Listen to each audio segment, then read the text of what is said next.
According to the reference work titled Salem Press Encyclopedia, last updated in 2019, in November 1978, an estimated 900 followers of the People's Temple cult committed mass suicide by drinking cyanide-laced punch.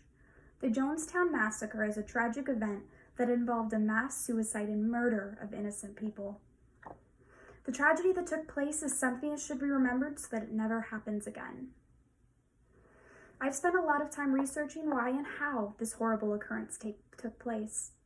The Jonestown Massacre should be remembered due to the significant backstory behind the brainwashing inflicted upon cult members by leader Jim Jones, the threat of mass suicide that led up to the massacre, and the horrors left behind at Jonestown.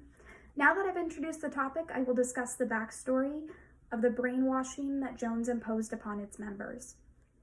Leading up to the Jonestown Massacre, Jones systematically brainwashed his members into following him to the end. Jones started gaining a following because of his ideas of social justice. Editor George Russell's article titled The Left's Great Crime describes how Jones had a gift for his charismatic preaching and took it to black neighborhoods in the 1950s, where he preached racial inclusion and gathered a mixed-race congregation.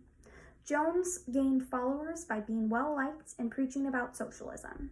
Russell also describes that Jones gave them fellowship, social services, and a sense of purpose, whereas they gave him their worldly possessions, money, power, and political clout. Jones used manipulative and deceiving tactics to control his congregation and keep them from trying to leave.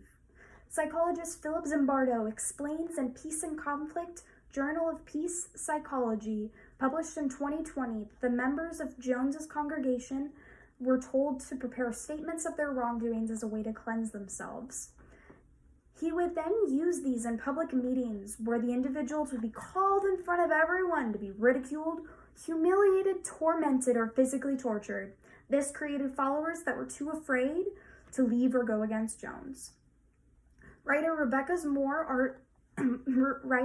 Moore's article in Death Studies, published in 2011, states in 1978, a number of internal and external factors conspired to create so much fear in the community that its leadership introduced more and more oppressive measures to deal with dissent and unhappiness. I will now play a recording introducing Tom and Jim Bogue, who were members of the People's Temple and escaped Jonestown. You didn't even dare talk to your spouse about anything that might be a little off color. I mean, you didn't trust nobody. You learned not to trust. Now, once you're down there, all your information was provided by Jim Jones himself. What was going on in the world, as he would want to manipulate it for the purposes of controlling you.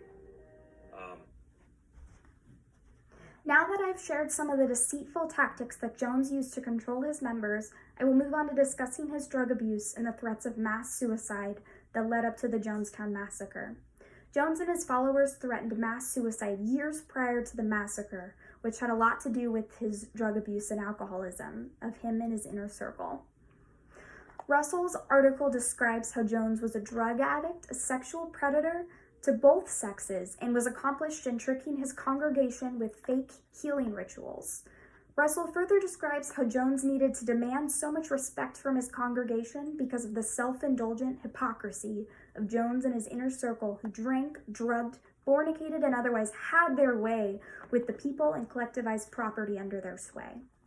Jones used manipulative tactics like staged attacks to create fear in his congregation in order to get his followers to engage in acts of revolutionary suicide. Russell explains that Jones first staged his own assassination in 1972 in order to create panic and then relief when he came from it unharmed. Writer Charles Gallagher's article, South American Killing Fields in the New American in 2012, reports that Jones would convince his congregation to commit revolutionary suicide during his white night drills. He used these drills to test their loyalty, and only after his followers had drank the poison would he tell them that the drink was harmless. Now that I have discussed some of the factors and events leading up to the massacre, I will discuss the events of that fateful day. The Jonestown Massacre took place on November 18th, where a total of 918 people lost their lives.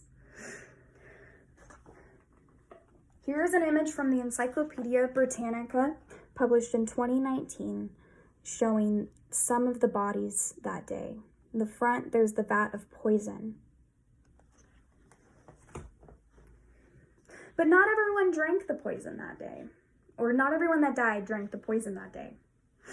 Scaliger's article further states that Congressman Leo Ryan and 4 other people, including 3 members of the press and 1 temple defector, were shot and killed at Port Kaituma, where they attempted to flee Jonestown. Moore's article further specifies how 4 died in the Georgetown headquarters of knife wounds, and 909 died in the Jonestown by ingesting potassium cyanide, or in the case of 2 people, including Jim Jones, by gunshot wound. Russell states out of the 909 people that died that day, 304 of them were minors and 131 of them were under the age of 10. Only 631 of the 919 people were ever identified. Reporter Andy Kopsa's article in Time magazine from 2018 states that those who didn't join Jones's so-called revolutionary suicide were injected with poison. Others tried to run to the surrounding jungle only to be shot by one of Jones's armed guards. Now that I brought up all my main points, I will conclude with a summary.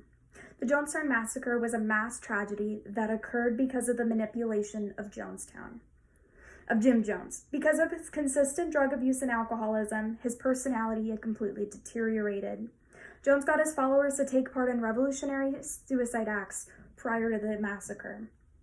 The Jonestown Massacre should be remembered for the tragedy that it was, so that it doesn't happen again.